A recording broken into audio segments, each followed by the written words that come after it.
நான் என்ன மீன் பண்ணுறேன்னா பர்சனலாக கிடையாது, பொதுவாகவே இந்த வாழ்வியலை நான் பார்த்துருக்கேன். அதாவது எப்படின்னா, இப்போ அவர் தம்பி சொன்ன மாதிரி ஒரு பனைமரம் ஏறுறவங்க ஏறி இறங்குறது ஒரு சாதாரண விஷயம் இல்லை. அதுவும் அந்த ஒரு அவங்களோட வாழ்வியலே இது சேர்ந்து தான் இருந்தது. ரெண்டாவது ரொம்ப முக்கியமான விஷயம் என்னென்னா, தமிழ்நாட்டில் மட்டும்தான் அந்த கல்தடை அப்படின்றது இருக்குது. பாண்டிச்சேரியிலையும் கொடுக்குறாங்க, கேரளாலையும் இருக்குது, அந்த பக்கம் ஆந்திராவிலுமே இருக்குது. இதை வந்து அரசே வந்து ஏற்று நடத்தணும் அப்படின்றது வந்து இப்போ நிறைய கோரிக்கைகளை வந்து என்னால் பார்க்க முடியுது. நாங்கள் வந்து படம் பண்ணும்போது எங்கள் மைண்டில் இதெல்லாம் கிடையாது. நம்ம ஒரு அரசாங்கத்துக்கு வந்து நம்ம ஒரு ரெக்வஸ்ட் நம்ம பண்ணுறோம், இந்த மாதிரி பண்ணுங்க, அந்த மாதிரி எந்த தாட் ப்ராசஸும் கிடையாது. பட் இந்த படம் எடுத்து முடிச்சுட்டு அதுக்கப்புறம் இங்கே கலை சூழ்நிலையை பார்க்கும்போது இது மக்களுக்கு தேவையான ஒரு விஷயமா இருக்குது. நான் இந்த தருணத்தை வந்து ஜீ தமிழ் சேனலுக்கு வந்து நான் நன்றி சொல்கிறேன். ஏன்னா அவங்க வந்து நிறைய டாக்குமெண்ட்ரி பண்ணியிருந்தாங்க. ரெண்டாவது நான் எம்எஸ் பாஸ்கர் சாருக்கு ஒரு பெரிய நன்றி சொல்லணும். இந்த படத்தில் வந்து அவங்க ஒரு ஓப்பனிங் வாய்ஸ் ஓவர் ஒன்று பண்ணியிருக்காங்க. பனை மரத்துடைய அந்த ஒட்டுமொத்த பரிணாமத்தை பற்றி பேசியிருக்காங்க. ஓப்பனாக சொல்லணும்னா, நம்ம இன்னைக்கு தமிழை பற்றி நிறைய பேர் கொண்டாடுறோம், தமிழை பற்றி பேசுகிறோம். தமிழ் இன்னைக்கு வந்து ஒரு பெரும் பேச்சு பொருளாக உள்ள ஆக்குறாங்க. ஏன்னா அந்த அளவுக்கு நிறைய திணிப்புகள் நடக்குது தமிழ் மேலே. அப்படியாப்பட்ட நம்ம கொண்டாட வேண்டிய தமிழை நமக்கு பாதுகாப்பாக கொண்டு வந்து சேர்த்தது இந்த பனை ஓலைகளும் இந்த ஓலைச்சுவடிகளும் மட்டும்தான். ஸோ அதுக்காக பனை மரங்களை நம்ம வந்து தமிழோட பெருசாக கொண்டாடணும் அப்படின்றத ஒரு கருத்தாக சார் வந்து இந்த படத்துலேயே சொல்லியிருக்காங்க, ஒரு ஓப்பனிங்கில் பேசியிருக்காங்க. ஸோ அந்த பார்வையிலிருந்து பார்க்கும்போது பனை மரங்கள் வந்து எந்த அளவுக்கு நம்ம பூமிக்கும் நம்மளோட தமிழுக்கும் சொந்தமானது அப்படின்றத நம்ம இந்த டைமில் சொல்லணும். ரெண்டாவது, எனக்கு தெரிஞ்சு நீங்கள் எல்லாம் எந்த ஊரில் பேஸ்லேருந்து வரீங்கன்னு தெரில, நம்ம ஊர் பக்கம்லாம் அந்த கருப்பசாமின்னு சொல்லிட்டு ஒன்று கும்பிடுவாங்க. அது கேள்விப்பட்டிருப்பீங்கன்னு நினைக்கிறேன். கருப்பசாமி, கருப்பனை கும்பிடுறது அப்படின்னாலே பனைமரம் தான். பனைமரத்துக்கு ஆக்சுவலாக குருத்தோலை திருவிழான்னு ஒரு திருவிழாவே இருந்துச்சு. நம்ம திருநெல்வேலி அந்த பக்கம் வந்து பார்த்தீங்கன்னா குருத்தோலை திருவிழா அப்படின்னு சொல்லிட்டு இவங்க சர்ச்சிலுமே கொண்டாடுறாங்க, நார்மலாகவுமே நம்ம கோவிலுமே கொண்டாடுறாங்க. என்னன்னா பனைமரத்துக்கான ஒரு திருவிழா, பனைமரத்துக்கான ஒரு மரியாதை. அந்த பனைமரத்துக்கு வந்து மஞ்சள் தேய்ச்சி பொட்டு வச்சு அதை நம்மளோட சாமியாக கும்பிட்டவங்க நம்ம. அந்த பனைமரங்களை இன்னைக்கு வந்து யாரும் வெட்டக்கூடாதுன்னு அரசு வந்து பரிந்துரை பண்ணி ஒரு சட்டம் போட்டால் நீங்கள் வந்து வெட்டினீங்கன்னா உங்களுக்கு வந்து கேஸ் நாங்கள் ஃபைல் பண்ணுவோம் அப்படின்ற ஒரு சூழலை நம்ம உருவாக்கிட்டோம் அப்படின்னு வந்து நான் நினைக்கிறேன். ஸோ இதை நான் பிளேமிங்காக சொல்லலை, பொதுவான கருத்தாகவே இந்த பனைமரங்கள் வந்து எவ்வளோ முக்கியம் அப்படின்னு. இவ்வளோ பேசிட்டு படத்தில் நீ என்ன பேசியிருக்க, நீ சொன்ன கருத்து எதுவுமே இல்லையா அப்படின்னு நீங்கள் கண்டிப்பாக கேட்கலாம். ஏன்னா படத்தில் வந்து அந்த வாழ்வியலை சார்ந்து வாழக்கூடிய ஒரு குடும்பம், அந்த குடும்பம் தன்னை அடுத்த நிலைக்கு எல்லாருமே வாழ்க்கையில் நம்ம அடுத்த கட்டத்தை நோக்கி போகிறதுக்கான முயற்சியில் தான் இருப்போம். நானும் அதுக்காக தான் வந்திருக்கேன். இங்கே இருக்க எல்லாருமே அந்த ஒரு ஓட்டத்தில் தான் இருக்கும் நான் நம்புகிறேன். ஸோ அந்த முயற்சிக்குள்ள இருக்க ஒரு குடும்பம் அந்த பனை சூழல் மாறும்போது, அரசாங்கத்தோட சூழல் மாறும்போது அந்த குடும்பம் என்ன வலியும் வேதையும் அனுபவிச்சுது அப்படின்றத இந்த படத்தில் நீங்கள் புரிஞ்சிக்க முடியும். ரெண்டாவது, இந்த படத்தை வந்து பார்த்துட்டு நம்ம 150 ரூபா வேஸ்ட் பண்ணிட்டோமே அப்படின்னு நிச்சயமாக யாருமே நினைக்க மாட்டாங்க. அப்படி ஒரு சாட்டிஸ்ஃபைடாக அந்த படத்தை நாங்கள் பண்ணியிருக்கோம். இதுக்கு நான் ரொம்ப பெரிய நன்றி சொல்லணும்னா, இந்த படம் உருவாகிறதுக்கு காரணமாக இருந்த என்னோட மாமா வேல்முருகன் அவர்களுக்கு ஒரு பெரிய நன்றி நான் சொல்லணும். ரெண்டாவது, இந்த படம் இன்னைக்கு வெளிவர முதல் காரணமாக இருக்கக்கூடிய ஆர்விஆர் ஸ்டுடியோஸ் சுவாமிநாதன் சாருக்கு நான் ரொம்ப ரொம்ப பெரிய கடமைப்பட்டிருக்கேன்.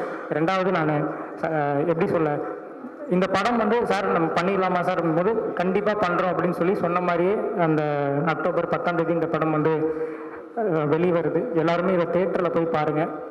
உங்களோட சப்போர்ட் வந்து ரொம்ப முக்கியம். அதுதான் நான் எல்லாமே பேசிட்டேன்னு நினைக்கிறேன். இதை லாஸ்ட்டாக நான் வந்து சுவாமிநாதன் சாரை பேசுறதுக்காக கூப்பிட்றேன். Sir please. Sir question answer பண்ணலாம் சார். சார் எட்டுன்னு இருந்தீங்கன்னா உங்களுக்கு இந்த படத்தை பார்த்துட்டு யாராவது பணமரம் ஏறினாங்கன்னா அவங்களால அரசு பண்ணுறதுக்கு நிறைய வாய்ப்பு உண்டு. எப்படி இது நீங்கள் வந்து மேனேஜ் பண்ண போறீங்க? சார் ஆக்சுவலாக வந்து இது தப்பான கண்ணோட்டத்தில் பார்க்க வேணாம்னு நினைக்கிறேன் சார். என்னன்னா, இது ஒரு 1900 சார் நான் தப்பான கண்ணோட்ட பார்க்கல, சரிங்களா? அரசாங்கம் வந்து சொல்றது நான் சொல்றேன், இன்னொரு நான் சொல்லல. பாத்தீங்கன்னா நீங்க தான் தப்பான கண்ணோட்டத்துல சொல்றீங்க. புரியுது, சாரி சார், நான் உங்களை தப்பா பிளேம் பண்ணல. நான் என்ன சொல்ல வந்தேன்னா, ஆக்சுவலாக இந்த படம் வந்து ஒரு ரெப்ரஸன்டேஷன். இப்போ எப்படி சொல்றதுன்னா, இப்போ நம்மளோட தமிழர்கள் எப்படி இருந்தாங்க, இப்போ நீங்க காந்தாரா பாக்குறீங்க, பாகுபலி பாக்குறீங்க, என்ன எல்லாமே ஒரு பீரியடிக்கல் பிலிம். அப்ப எப்படி இருந்தாங்க, அப்ப இருந்த அரசியல் எப்படி இருந்தது, மக்களோட வாழ்வியல் பேச்சு வழக்கு எப்படி இருந்ததுன்ற நம்ம அந்த 90 காலகட்டத்தை காட்டுறதுக்கான ஒரு முயற்சி. ரெண்டாவது, அப்போ நான் கேள்விப்பட்டு நான் என்னோட கண்ணால பார்த்து நான் நியூஸ்ல படிச்ச சில விஷயங்கள் இன்ஸ்பயர் பண்ணி தான் இந்த கதையை வந்து நாங்க உருவாக்கியிருக்கோம். ஸோ இந்த படம் வந்து இதை பார்த்துட்டு யாராவது பனைமரம் சரி இப்போ நாங்க வந்து இப்போ பனைமரத்துல வந்து பாத்தீங்கன்னா நிறைய பேர் உண்மையிலேயே இந்த கேள்வி நல்ல கேள்வி சார். என்னன்னா நிறைய பேர் வந்து கேட்டாங்க, நீங்க ஏன் வந்து கல்லை வந்து வலியுறுத்துறீங்க, அதுக்கு நீங்க பதனி இறக்கிட்டு போலாமே, நீங்க வந்து கருப்பட்டி அந்த மாதிரி நீங்க பனை தொழில வந்து நீங்க பண்ணலாமே. உண்மையான விஷயம் தான் என்னன்னா, இந்த பனை மரத்தை பொறுத்த வரைக்கும் ஒவ்வொரு மரத்தையுமே ஒரு தொழிற்சாலை அப்படின்னு சொல்றாங்க. இப்போ இப்போ எப்படின்னா ஒரு கம்பெனி இருக்கு அப்படின்னா அது ஒருத்தரோட கண்காணிப்புல இயங்கும். அது 10,000 பேர் வேலை செஞ்சாலுமே ஒருத்தரோட கண்காணிப்புல இயங்கும். இப்போ இந்த இயற்கையில இருந்து டைரக்டா நம்ம அதை எடுக்கும்போது அது யாரோட கண்காணிப்புல இயங்குறது அப்படின்றதுல ஒரு பிரச்சனை இருக்காதான் நான் நினைக்கிறேன். இப்போ நீங்க ஒரு மரம் உங்க வீட்டுல ஒரு மரம் இருக்குன்னா நீங்க அதை யாருக்குமே தெரியாம நீங்க கல் இறக்கலாம், நீங்க சாப்பிடலாம், இல்ல அதை நீங்க கருப்பட்டியோட மாத்தலாம். அதை வியாபார ரீதியா வரும்போது தான் இங்க பிரச்சனை ஏற்படுது. மேபி இப்போ எங்க வீட்லயுமே ஒரு 4 பனைமரம் இருக்கு, எங்க ஊர்ல நிறைய பனைமரம் இருக்கு. இப்ப அந்த பனைமரத்தை எனக்கு உண்மையில அந்த சட்டங்கள் எப்படி இருக்குன்னு தெரியல. பட் நீங்க ஏறி இறக்கி நீங்க மட்டும் பிடிக்கிறீங்களா அது வெளியில தெரியாதுன்னு நான் நினைக்கிறேன், எனக்கு சரியா தெரியல. பட் அது வியாபார ரீதியா மாறும்போது இங்க அவ்வளவு கலநிறங்கள் நிறைய சொல்லுவாங்க. டாஸ்மாக் இருக்கிறதுனாலதான் பனைமரம் ஏற விடாமன்னு சொல்ல வரீங்களா? இல்ல சார், ஆக்சுவலா அது ஒரு விதத்துல நியாயம் தானே. அதாவது இப்ப எப்படின்னா ஒட்டுமொத்தமா நம்ம எல்லா கவர்மெண்ட்டுமே நம்ம அதை பண்ணல அப்படின்னும் போது நம்ம அதை ஏத்துக்கலாம். பக்கத்து ஸ்டேட்ல பண்றாங்க, அந்த ஸ்டேட்ல அது கவர்மெண்டே தான் பண்ணுது, யாரும் இல்லீகலா யாருமே பண்ணல. நம்ம தமிழ்நாட்டை பொறுத்தவரை அது ஒரு பேசும் பொருளாவே இருக்குல்ல. இப்ப நாங்க வந்து வலியுறுத்துற ஒரு பேசும் பொருளாவே இருக்குல்ல. அப்ப அந்த பேசும் பொருள் இருக்கக்கூடிய வழிகளை பாருங்க அப்படின்றதான் நம்ம வலியுறுத்தி இருக்கோம். இல்ல சார், சாரி நான் பார்க்கல சார். இல்ல பார்க்கல சார். சார் இல்ல சார், நம்ம படம் இல்ல சார், இல்ல சார், சாரி. கரெக்ட் சார், பார்த்துருக்கணும். புரியுது சார். இல்ல சார், படம் வந்து நாங்க ரொம்ப முன்னாடி பண்ண படம் இது. நாங்க அது கரெக்ட், இப்பதான் ரிலீஸுக்கு வருது சார். அது சூழ்நிலை இப்பதான் இயற்கை அமைக்குது, அது இப்பதான் நடக்குது. இல்ல சார், ஆக்சுவலா சீமான் சாரோட டீம்ல இருந்து வந்து படம் பார்த்தாங்க. சார் வந்து இந்த படம் வந்து கண்டிப்பா கொண்டு போகணும், எல்லாருக்கும் கொண்டு போய் சேர்க்கணும் அப்படின்னு சொன்னாங்க. இல்ல அவங்களுக்கான முன்னெடுப்பு இருந்துச்சு. அப்புறம் நம்ம சில ரீசன்ஸ்க்காக நம்மளால அதை பண்ண முடியாம போச்சு. ஒரு வியாபார ரீதியா நிறைய ரீசனுக்காக பண்ண முடியாம போச்சு. ஆனா அவங்க முயற்சி பண்ணாங்க, ரொம்ப பெரிய முயற்சி பண்ணாங்க. நான் கூட இருந்தேன். ஸோ அதுக்கு பெரிய நன்றி சொல்லணும். நான் நடந்தது உண்மைன்னு நான் சொல்லணும், ரொம்ப பெரிய நன்றி அதுக்கு. Correct sir. கதை வந்து எந்த ஊர்ல நடக்கு, எந்த காலகட்டம், ஹீரோ என்ன வேலை பார்க்காரு, ஹீரோயின் என்ன, கதையில என்ன சொல்ல வரீங்க சொல்லுங்க சார். கதை வந்து திருநெல்வேலி மாவட்டத்தில் நடக்கிற மாதிரி நாங்க அமைச்சிருக்கோம். ஆனா ஷூட்டிங் நாங்க திருநெல்வேலியில பண்ணல, நாங்க இங்க மரக்காணம் அப்படின்ற ஊர்ல தான் பண்ணியிருக்கோம். ஹீரோ வந்து ஒரு கதையவே சொல்லலாமான்னு தெரியல. என்னன்னா இது ஒரு ஆர்ட் பிலிமா தான் நாங்க பண்ணியிருக்கோம். இதுல நீங்க வந்து ஆர்ட் பிலிம்னு சொல்றீங்க, பாட்டு வச்சிருக்கீங்க, ஃபைட் வச்சிருக்கீங்க அப்படின்னா அப்போ இருந்த கன்ஃபியூஷன். நான் ஓப்பனா சொல்றேன் சார், நான் இந்த படம் பண்ணும்போது எனக்கு 24 வயசு. நீங்க என்ன கேள்வி வேணா கேட்கலாம், நான் அந்த அளவுக்கு எனக்கு நாலேஜ் எதுவுமே கிடையாது, இப்பவுமே கிடையாது. நான் முயற்சி பண்ணிட்டு இருக்கேன். பட் ஒண்ணு பண்ண முடியும்னு ஒரு நம்பிக்கை, எல்லாரும் ஏத்துப்பாங்கன்னு ஒரு நம்பிக்கை, அந்த வழியை தான் காட்டுறோம். ஸோ அந்த வழியை நாங்க கரெக்டா காட்டியிருக்கோம் நம்புறேன். ஒன்றும் சிம்பிள் தான் சார். அந்த குடும்பம் வந்து முன்னேற துடிக்குது. ஹீரோ வந்து ஒரு இப்ப நம்மளே நினைக்கலையா, நம்ம ஒரு சின்ன சைக்கிள் வச்சிருக்கோம், ஒரு வண்டி வாங்குறோம்னு நினைக்கிறோம், வண்டி வச்சிருக்கோம், ஒரு கார் வாங்கணும்னு நினைக்கிறோம், கார் இருக்கும், ஒரு லக்ஸரி கார். சார் முன்னேற நினைக்கிறது ஓகே, அது கல்ல இறக்கிதான் முன்னேறணுமா? புரியுது சார், குடும்பம் முன்னேற நினைக்கிறது ஓகே, புரியுது நீங்க சொல்றது. கல் இறக்கிதான் முன்னேறணுமா? ஏன்னா எவ்வளவு தொழில் இருக்கு, எவ்வளவு பேர் வந்து படிச்சுட்டு நீ காட்டுற விஷயம் எனக்கு புரியுது. ஆனா கல்ல இறக்கிதான் முன்னேறணும்னா ஒரு என்ன? கரெக்ட் சார், நீங்க கேட்கிற கல்வி கரெக்ட். என்னன்னா நம்ம ஒட்டுமொத்த வாழ்வியலுமே நம்மளோட ஜியாகிரபி பேஸ் பண்ணி தான் சார் இருக்கு. இப்போ நான் வந்து ஒரு மலை சார்ந்த வாழ்வியல் இருக்கேன்னா என்னோட வேலை கல் உடைக்கிறதாவோ இல்ல மலைப்பழங்களை பறிச்சு தேன் எடுத்து விற்கிறதாவோ தான் இருக்க முடியும் அப்படிதான் நான் நினைக்கிறேன். இப்போ எனக்கு தொழிலுக்கு ஒரு சூழல் வேணும் இல்லைங்களா? அட்வைஸ் வந்து அரசாங்கத்துக்கு வைக்கிறீங்க, அரசாங்கத்துக்கு ஒரு கோரிக்கை வைக்கிறீங்க, இவங்களுக்கு எல்லாம் வந்து ஒரு வாழ்வியல் வேணும்ட்டு. ஏன் படிப்புக்கு சொல்ல மாட்டீங்க? கல்லறிக்கை தான் வந்து ஒருத்தர் முன்னேறணும்னா எந்த நியாயமா இருக்கும் இது? இல்ல சார், அதாவது படத்துல வந்து நீங்க எல்லாருமே திரும்ப வந்து கல் இறக்க போங்க அப்படி நம்ம கொண்டு வரல. இப்போ நீங்க பாத்தீங்கன்னா நிறைய டிவி ஷோல கூட நான் பார்த்தேன், ஒருத்தர் வந்து அந்த வீடியோ வைரலா கூட ஆச்சு. பனை மரத்துக்காக ஒரு டோட்டலா அதை ஒரு இண்டஸ்ட்ரி மாதிரி பேஸ் பண்ணி அதுக்கு ஒரு பெரிய ஃபண்டிங்கே அவர் வாங்கினார். அந்த வீடியோ நானுமே பார்த்தேன். சோ அதுதான் சொல்றேன். இப்போ அது ஒரு பெரிய தொழிற்சாலை, அந்த தொழிற்சாலை கவனிக்கப்படாம இருக்குன்றத நம்மளோட வலியுறுத்தலுமே. இப்ப நாங்க படம் பண்ணும்போது இந்த எந்த டாக்குமே கிடையாது, இப்படி ஒரு சூழல் கிடையாது. பனை மரத்துக்கான அட்டென்ஷன் கிடையாது, அந்த சட்டங்கள் கிடையாது, எதுவுமே கிடையாது. அப்போ அந்த சூழல் இருக்கிறவங்களுக்கு அது ஒரு இதுதான் நமக்கு இப்ப வழி, வேற எதுவுமே இல்லை. சரி, இப்போ என்னோட ஊர்ல இருந்து எனக்கு வெளில வரதுக்கு பஸ்ஸுக்கே காசு இல்லைன்னும் போது அங்க இருந்து நான் என்ன சம்பாதிக்க முடியுன்றதை பத்தி மட்டும் தான் யோசிக்க முடியும். அப்படி பார்க்கும்போது நம்ம வாழை மாரி செல்வராசர் படம் ஒண்ணு எடுத்திருந்தாங்க. இப்போ அதுலயுமே ஒரு வாழ்வியல் தான். வாழையை சுமக்கணுன்றது கட்டாயமான்னு கேட்டீங்கன்னா அது அவங்க வாழ்வியலுக்கு அது கட்டாயமா இருக்கு. அதுதான் அவங்க வாழ்வியல். நெடுமையின் டைட்டில் என்ன சார், அது என்ன அர்த்தம்? சார், நெடுமை அப்படின்றது ரொம்ப நெடிய உயர்ந்த மரம் அப்படின்னு அர்த்தம் சார். அதுதான் அதுக்கு அர்த்தம். இதுல வந்து நீங்க தென்னை மரத்தையும் சேர்க்கலாம், பனை மரத்தையும் சேர்க்கலாம். ஆனா தஞ்சாவூர் கல்வெட்டுக்கள்ல பனை மரத்துக்கு ஒரு 150 பேர் கிட்ட கொடுத்துருக்காங்க. அதுல நெடுமின்ற ஒரு பேரும் அதுல சேர்த்திருக்காங்க. நம்மளோட முன்னோர்கள் சேர்த்த பேர் தான். நாங்க அதை ரெஃபர் பண்ணி தான் நெடுமின் வச்சிருந்தோம். ஸோ வேற ஏதாவது சார், கல் ஏற்கனவே ஊங்கி வைக்கிற மாதிரி ஒரு படம் இது, சரிங்களா? பனைமரம் ஏறதே வந்து குற்றம் சொல்லிட்டு ஒரு விஷயம் பண்ணிருக்காங்க. இப்ப வந்து பனைமரத்தை வெட்டக்கூடாதுன்னு நிற்காங்க. இப்ப கல்லை ஏற்கனவே ஊக்கி வைக்கிற மாதிரி நீங்க வந்து படம் எடுத்திருக்கீங்க. ஒருவேளை உங்களுக்கு அரசு வாழ்க்கைனா வந்து என்ன பண்ணுவீங்க? சார், ஏன் சார் பயன்படுத்துறீங்க? வாழ்க்கைக்கு நான் இப்பதான் முதல் படி எடுத்து வைக்கிறேன் சார். சார், ஒண்ணும் இல்லை சார். ரொம்ப ரொம்ப சாதாரணமா இதை புரிஞ்சுக்கணும்னா சார், என்னோட வயசுக்கு, எனக்கு இருக்கிற அறிவுக்கு, என்னோட புரிதலுக்கு ஒன்னே ஒண்ணுதான் சார். இப்போ ஜல்லிக்கட்டு பிரச்சனை நடந்தது, நம்ம எல்லாருக்குமே தெரியும். நானும் போராடினேன். அப்போ அவங்களோட தாட் ப்ராசஸ் என்னவா இருந்தது நம்ம எல்லாருமே புரிஞ்சுக்கிட்டோம்னா, மாடுகள் இல்லைன்னா ஆட்டோமேட்டிக்கா அந்த பால் வந்து அழிஞ்சிடும்ன்றதுதான் அவங்களோட தாட் ப்ராசஸ். சோ அந்த உண்மை நமக்கு என்னைக்கு புரிஞ்சுதோ அன்னைக்கு நம்ம போராட ஆரம்பிச்சோம். அன்னைக்கு ஒரு பெரிய மாற்றத்தை நம்மளால கொண்டு வர முடிஞ்சுது. சோ நான் வந்து இந்த உண்மையை புரிய வைக்கணும், அதுக்காக முயற்சி பண்ணுவேன். நீங்க போராட்டம் பண்றீங்களா, புரட்சி பண்றீங்களான்றது கிடையாது. நீங்க பாருங்க, இப்போ ஏன்னா ஜல்லிக்கட்டு போராட்டத்துக்கு அப்புறம் தான் எனக்கு சீரியஸாவே தெரியும். எங்க வீட்லயுமே மாடு இருந்திருக்கு. ஆனா அவ்வளவு பாசமா அது குடும்பத்துல ஒருத்தவங்களா பாத்துப்பாங்கன்றது எனக்கு ஜல்லிக்கட்டு போராட்டத்துக்கு அப்புறம் நடந்த நிகழ்வுகளும் அதுக்கு மேல மாட்டு அட்டென்ஷனும் தான் எனக்கு தெரிய வச்சது. மாடுகளையும் குடும்பத்துல ஒருத்தவங்களா பாத்துக்கிறாங்க அப்படின்னு.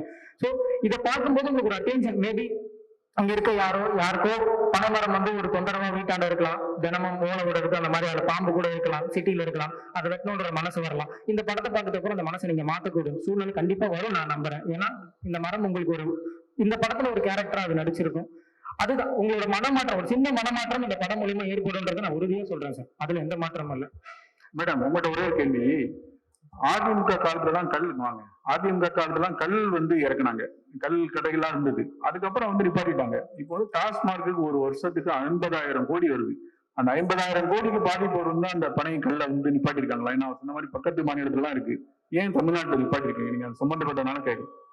இது வந்து அரசு தான் பதில் சொல்லணும். ஏன்னா அரசு கிட்ட வந்து கண்ணு தடையை நீக்கணும், கண்ணுல அதுல அது வந்து அறிவியல் பூர்வமாக இதுல இந்த அளவுக்கு தீமைகள் இருக்கு, இல்ல நன்மைகள் இருக்குன்ற எந்த ரெக்கார்டும் இல்ல, எந்த பதிலும் இல்லை. இதை முன்னிறுத்தி நாங்க பல முறை வந்து போராட்டம் நடத்தி இருக்கோம், மாநாடு நடத்தி. அப்புறம் கடைசியில பாத்தீங்கன்னா அதாவது பனையை சார்ந்த 1000க்கும் மேற்பட்ட பயன்கள் இருக்கு. இது அத்தனையுமே தமிழ்நாட்டுல தமிழர்களாகிய நம்ம இழந்துக்கிறதுக்கு காரணம் வந்து இந்த கண்ணு தடை அப்படின்ற ஒரு விஷயம் தான். பனை அப்படின்னும் போது அதுல கால வச்சா ஒரு குற்றம், காவல்துறை நம்மளை கண்காணிக்கும் அப்படின்ற ஒரு பார்வை வந்து தமிழகத்துல மட்டும்தான் மாற்றம் செய்யப்பட்டிருக்கு. அது 1987 இருந்து இன்னைக்கு வரைக்கும் அதை வந்து ஒரு பின்னோக்கி இவ்வளவு பேர் தேவை இருக்குன்னு சொல்றாங்க.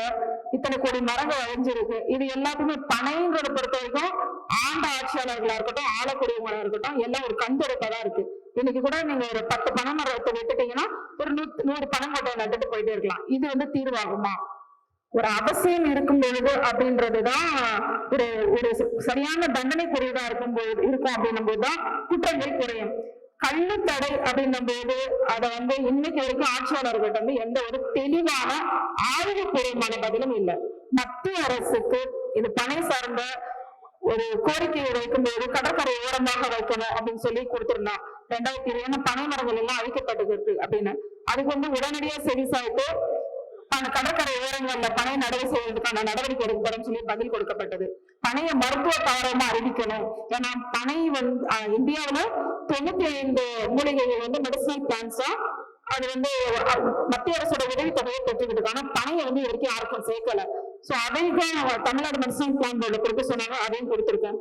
இந்த பனை மரங்களோட அழிவு அப்படின்னு பெரும்பான்மையான இந்த கள்ளு தடைன்ற அந்த ஒரே ஒரு விஷயத்தாலதான் இன்னைக்கு வரைக்கும் வந்துட்டு இருக்கு.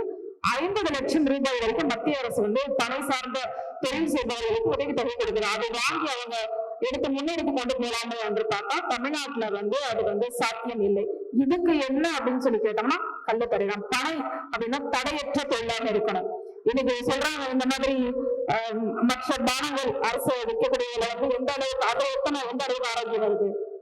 இந்த கல்லு அப்படின்றத சொல்லி பாத்தீங்கன்னா அது வந்து மரத்துல இருந்து நேரடியாக வழியக்கூடிய ஒரு சாறு, நேரடியாக வழியும். அது வந்து நீங்க தினமுமே எடுத்துக்கலாம். குடிக்கிற தண்ணி கூட நம்மளுக்கு ஆபத்து தான் அளவுக்கு மேல குடிக்க முடியுது. அது வந்து அவங்கவுங்கதான் தீர்மானிச்சுக்கணும். கல்லுல வந்து எந்த ஒரு ஆபத்து கிடையாது. பதநீர் கூட சுண்ணாம்பு சேர்த்துதான் அதை எடுத்துக்க முடியும். ஆதி காலத்துல பிரசவித்த தாய்மார்களுக்கு கல்லு கொடுக்கப்பட்டது. பிறந்த குழந்தைக்கு ஒரு சங்கு ஒரு பாலாடை கல்லு வழங்கப்பட்டது. உடல்ல நோய்வாய்ப்பட்டவங்களுக்கு கல்லு வழங்குறது வந்து உடம்புல ஆரோக்கியத்தை மேம்படுத்தும். கல்லை குடிச்சிட்டு 3 வேளையும் சாப்பிடாம கூட ஒரு நபர் இருக்கலாம். ஆனா மற்ற பானங்களை வந்து குடிச்சிட்டு இருக்க முடியுமான்னா முடியாதுன்னு தான் சொல்லலாம். சோ அறிவியல் பூர்வமாக எந்த ஒரு பதிலும் அரசிடம் இல்லை. தேங்க்யூ. அதாவது கிராமப்புறங்கள்ல இருக்கவங்க எல்லாரையுமே சொல்லலாம். பனை தொழில் விவசாயம் செய்யக்கூடிய அத்தனை பேரையும் சொல்லலாம். ஏன்னா பனம் பழம் இருக்கலாம், பனம் கிழங்கு, தவணு, பதநீர். அந்த பதநீர் விற்காத போது அதை கருப்பட்டியாக்கி கிராம பெண்களுக்கு வந்து நல்ல ஒரு வருமானம். இன்னைக்கு குறைஞ்சது 400 ரூபாயில இருந்து 1000 ரூபாய் வரைக்கும் பணம் விற்பீடு இருக்குது.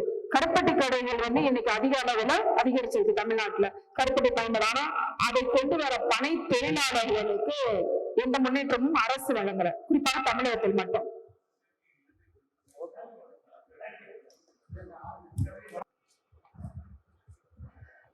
மீடியா பிரஸ் எல்லாருக்குமே ரொம்ப நன்றி. எங்களுக்காக உங்க டைம் ஸ்பெண்ட் பண்ணி இவ்வளவு நேரம் வெயிட் பண்ணதுக்கு. அண்ட் நீங்க நினைச்சா மட்டும்தான் இதை எல்லார்கிட்டையும் கொண்டு போய் சேர்க்க முடியும். ஸோ இந்த மாதிரி நிறைய நல்ல படங்கள் வந்துட்டு இருக்கு, நிறைய புதுமுகங்கள் அறிமுகமாயிட்டு இருக்கும். உங்களோட சப்போர்ட் எப்பயுமே எங்களுக்கு இருக்கணும். ஏன்னா எங்களால டைரக்டா போய் அவங்கள ரீச் பண்ண முடியாது. அதுக்கு ஒரு பெரிய தூணா இருக்கிறது நீங்க மட்டும்தான். உண்மையாவே இது ரொம்ப நல்ல கதை. நம்ம வந்துட்டு லைஃப்ல என்ன பண்ணிட்டு இருக்கோம், ரெகுலர் லைஃப்ல என்னெல்லாம் நடக்குது அதுதான் இந்த படத்துல காமிச்சிருக்காங்க. எனக்கு வில்லேஜ் ரிலேட்டடான மூவி ரொம்பவே பிடிக்கும். என்னோட ஃபர்ஸ்ட் படமே அப்படி அமைஞ்சது எனக்கு பிளெஸிங் தான் நான் சொல்லுவேன். இந்த வாய்ப்பை கொடுத்த டைரக்டர் நந்தா சாருக்கு ரொம்பவே தேங்க்ஸ் சொல்லணும். ஏன்னா எந்த ஒரு எதிர்பார்ப்பும் இல்லாம என்னோட ஆக்டிங் மேல ஒரு ட்ரஸ்ட் வச்சு இந்த வாய்ப்பை கொடுத்தாங்க. அதை நான் வந்துட்டு அவங்களுக்கு நல்லபடியா பண்ணி கொடுத்துருக்கேன் நம்புறேன். இந்த படத்தை பார்த்துட்டு நீங்களும் வந்துட்டு எப்படி இருக்குன்றத எங்களோட ஷேர் பண்ணணும். பிளஸ் வந்து மக்கள் கிட்ட கொண்டு சேர்க்கணும். எங்களை மாதிரி புதுமுகங்கள் வந்து உங்க மூலியமா தான் உலகத்துக்கு தெரிய வருவோம். ஸோ நிறைய பேர் மீடியானா நிறைய பேர் வந்து சினிமானா பயந்துட்டு இருக்காங்க இன்னுமே. ஸோ அவங்களுக்குலாம் நாங்க வந்து ஒரு முன்னோட்டமா இருக்கணும் அப்படின்னு நம்புறோம். தியேட்டர்ல கண்டிப்பா போய் படத்தை பாருங்க. அண்ட் உங்க சைடு எவ்வளவு சப்போர்ட் பண்ண முடியுமோ பண்ணுங்க. ஆர்விஆர் ஸ்டுடியோஸ்க்கு ரொம்ப தேங்க்ஸ் சொல்லிக்கிறோம் அந்த டைம்ல. அண்ட் டிஸ்ட்ரிபியூட்டர்ஸ் எல்லாருக்குமே ரொம்ப நன்றி. இவ்வளவு ஸ்ட்ரகிள்ஸ்க்கு அப்புறம் இந்த படம் ரிலீஸ் ஆகிறது எங்களுக்கு ரொம்ப சந்தோஷமா இருக்கு. Thank you so much. டீம் எல்லாருமே சேர்ந்துதான் இந்த ரிலீஸ்க்கு இவ்வளோ முயற்சி பண்ணியிருக்கோம். ஸோ எப்பயுமே உங்களோட சப்போர்ட் எங்களுக்கு இருக்கணும். Thank you so much. அடுத்தபடியாக டேவிட் வாங்க. இவர் வந்து ஆக்சுவலா நான் என்ன மீன் பண்றேன்னா பர்சனலா கிடையாது, பொதுவாகவே இந்த வாழ்வியல நான் பார்த்துருக்கேன். அதாவது எப்படின்னா, இப்போ ஒரு தம்பி சொன்ன மாதிரி ஒரு பனைமரம் ஏறி இறங்குறது ஒரு சாதாரண விஷயம் இல்லை. அதுவும் அந்த ஒரு அவங்களோட வாழ்வியலே இதை சேர்ந்துதான் இருந்தது. ரெண்டாவது ரொம்ப முக்கியமான விஷயம் என்னன்னா, தமிழ்நாட்டுல மட்டும்தான் இந்த கல்தடை அப்படின்றது இருக்கு. பாண்டிச்சேரியிலையும் கொடுக்குறாங்க, கேரளாலையும் இருக்கு, அந்த பக்கம் ஆந்திராவிலுமே இருக்கு. இதை வந்து அரசே வந்து ஏற்று நடத்தணும் அப்படின்றது வந்து இப்போ நிறைய கோரிக்கைகளை வந்து என்னால் பார்க்க முடியுது. நாங்கள் வந்து படம் பண்ணும்போது எங்க மைண்ட்ல இதெல்லாம் கிடையாது. நம்ம ஒரு அரசாங்கத்துக்கு வந்து நம்ம ஒரு ரெக்வஸ்ட் நம்ம பண்றோம், இந்த மாதிரி பண்ணுங்க, அந்த மாதிரி எந்த தாட் ப்ராசஸும் கிடையாது. பட் இந்த படம் எடுத்து முடிச்சுட்டு அதுக்கப்புறம் இங்க கலை சூழ்நிலையை பார்க்கும்போது இது மக்களுக்கு தேவையான ஒரு விஷயமா இருக்கு. நான் இந்த தருணத்தை வந்து ஜீ தமிழ் சேனலுக்கு வந்து நான் நன்றி சொல்றேன். ஏன்னா அவங்க வந்து நிறைய டாக்குமெண்ட்ரி பண்ணியிருந்தாங்க. ரெண்டாவது நான் MS பாஸ்கர் சாருக்கு ஒரு பெரிய நன்றி சொல்லணும். இந்த படத்துல வந்து அவங்க ஒரு ஓப்பனிங் வாய்ஸ் ஓவர் ஒன்று பண்ணியிருக்காங்க. பனை மரத்துடைய அந்த ஒட்டுமொத்த பரிணாமத்தை பத்தி பேசியிருக்காங்க. ஓப்பனா சொல்லணும்னா, நம்ம இன்னைக்கு தமிழை பத்தி நிறைய பேர் கொண்டாடுறோம், தமிழை பத்தி பேசுறோம். தமிழ் இன்னைக்கு வந்து ஒரு பெரும் பேச்சு பொருளா உள்ள ஆக்குறாங்க. ஏன்னா அந்த அளவுக்கு நிறைய திணிப்புகள் நடக்குது தமிழ் மேல. அப்படியேப்பட்ட நம்ம கொண்டாட வேண்டிய தமிழை நமக்கு பாதுகாப்பா கொண்டு வந்து சேர்த்தது இந்த பனை ஓலைகளும் இந்த ஓலைச்சுவடிகளும் மட்டும்தான். ஸோ அதுக்காக பனை மரங்களை நம்ம வந்து தமிழோட பெருசா கொண்டாடணும் அப்படின்றத ஒரு கருத்தா சார் வந்து இந்த படத்துலயும் சொல்லியிருக்காங்க, ஒரு ஓப்பனிங்ல பேசியிருக்காங்க. ஸோ அந்த பார்வையிலிருந்து பார்க்கும்போது பனை மரங்கள் வந்து எந்த அளவுக்கு நம்ம பூமிக்கும் நம்மளோட தமிழுக்கும் சொந்தமானது அப்படின்றத நம்ம இந்த டைம்ல சொல்லணும். ரெண்டாவது, நம்ம எனக்கு தெரிஞ்சு நீங்க எல்லாம் எந்த ஊர்ல பேஸ்ல இருந்து வரீங்கன்னு தெரியல, நம்ம ஊர் பக்கம்லாம் இந்த கருப்பசாமின்னு சொல்லிட்டு ஒண்ணு கும்பிடுவாங்க. அது கேள்விப்பட்டிருப்பீங்கன்னு நினைக்கிறேன். கருப்பசாமி கருப்பனை கும்பிடுறது அப்படின்னாலே பனைமரம் தான். பனைமரத்துக்கு ஆக்சுவலா குருத்தோலை திருவிழான்னு ஒரு திருவிழாவே இருந்துச்சு. நம்ம திருநெல்வேலி அந்த பக்கம் வந்து பாத்தீங்கன்னா குருத்தோலை திருவிழா அப்படின்னு சொல்லிட்டு இவங்க சர்ச்சிலுமே கொண்டாடுறாங்க, நார்மலாவுமே நம்ம கோவிலுமே கொண்டாடுறாங்க. என்னன்னா பனைமரத்துக்கான ஒரு திருவிழா, பனைமரத்துக்கான ஒரு மரியாதை. அந்த பனைமரத்துக்கு வந்து மஞ்சள் தேய்ச்சி பொட்டு வச்சு அதை நம்மளோட சாமியா கும்பிட்டவங்க நம்ம. அந்த பனைமரங்களை இன்னைக்கு வந்து யாரும் வெட்டக்கூடாதுன்னு அரசு வந்து பரிந்துரை பண்ணி ஒரு சட்டம் போட்டா, நீங்க வந்து வெட்டினீங்கன்னா உங்களுக்கு வந்து கேஸ் நாங்க ஃபைல் பண்ணுவோம் அப்படின்ற ஒரு சூழலை நம்ம உருவாக்கிட்டோம் அப்படின்னு வந்து நான் நினைக்கிறேன். ஸோ இதை நான் பிளேமிங்கா சொல்லல, பொதுவான கருத்தாவே இந்த பனைமரங்கள் வந்து எவ்வளவு முக்கியம் அப்படின்னு. இவ்வளவு பேசிட்டு படத்துல நீ என்ன பேசியிருக்க, நீ சொன்ன கருத்து எதுவுமே இல்லையா அப்படின்னு நீங்க கண்டிப்பா கேட்கலாம். ஏன்னா படத்துல வந்து அந்த வாழ்வியலை சார்ந்து வாழக்கூடிய ஒரு குடும்பம், அந்த குடும்பம் தன்னை அடுத்த நிலைக்கு எல்லாருமே வாழ்க்கையில் நம்ம அடுத்த கட்டத்தை நோக்கி போறதுக்கான முயற்சியில தான் இருப்போம். நானும் அதுக்காக தான் வந்திருக்கேன். இங்க இருக்க எல்லாருமே அந்த ஒரு ஓட்டத்துல தான் இருக்கும் நான் நம்புறேன். ஸோ அந்த முயற்சிக்குள்ள இருக்க ஒரு குடும்பம் அந்த பனை சூழல் மாறும்போது, அரசாங்கத்தோட சூழல் மாறும்போது அந்த குடும்பம் என்ன வலியும் வேதையும் அனுபவிச்சது அப்படின்றத இந்த படத்துல நீங்க புரிஞ்சிக்க முடியும். ரெண்டாவது, இந்த படத்தை வந்து பார்த்துட்டு நம்ம 150 ரூபா வேஸ்ட் பண்ணிட்டோமே அப்படின்னு நிச்சயமா யாருமே நினைக்க மாட்டாங்க. அப்படி ஒரு சாட்டிஸ்ஃபைடா தான் அந்த படத்தை நாங்க பண்ணியிருக்கோம். இதுக்கு நான் ரொம்ப பெரிய நன்றி சொல்லணும்னா, இந்த படம் உருவாகிறதுக்கு காரணமா இருந்த என்னோட மாமா வேல்முருகன் அவர்களுக்கு ஒரு பெரிய நன்றி நான் சொல்லணும். ரெண்டாவது, இந்த படம் இன்னைக்கு வெளிவர காரணமா இருக்கக்கூடிய முதல் காரணமா இருக்கக்கூடிய ஆர்விஆர் ஸ்டுடியோஸ் சுவாமிநாதன் சாருக்கு நான் ரொம்ப ரொம்ப பெரிய கடமைப்பட்டிருக்கேன். ரெண்டாவது, நான் எப்படி சொல்ல, இந்த படம் வந்து சார் நம்ம பண்ணிடலாமா சார் போது கண்டிப்பா பண்றோம் அப்படின்னு சொல்லி சொன்ன மாதிரியே அந்த அக்டோபர் 10ஆம் தேதி இந்த படம் வந்து வெளிவருது. எல்லாருமே இதை தியேட்டர்ல போய் பாருங்க. உங்களோட சப்போர்ட் வந்து ரொம்ப முக்கியம். அதுதான் நான் எல்லாமே பேசிட்டேன்னு நினைக்கிறேன். இதை லாஸ்டா நான் வந்து சுவாமிநாதன் சாரை பேசுறதுக்காக கூப்பிடுறேன் sir, please. Sir question answer பண்ணலாம் சார். சார்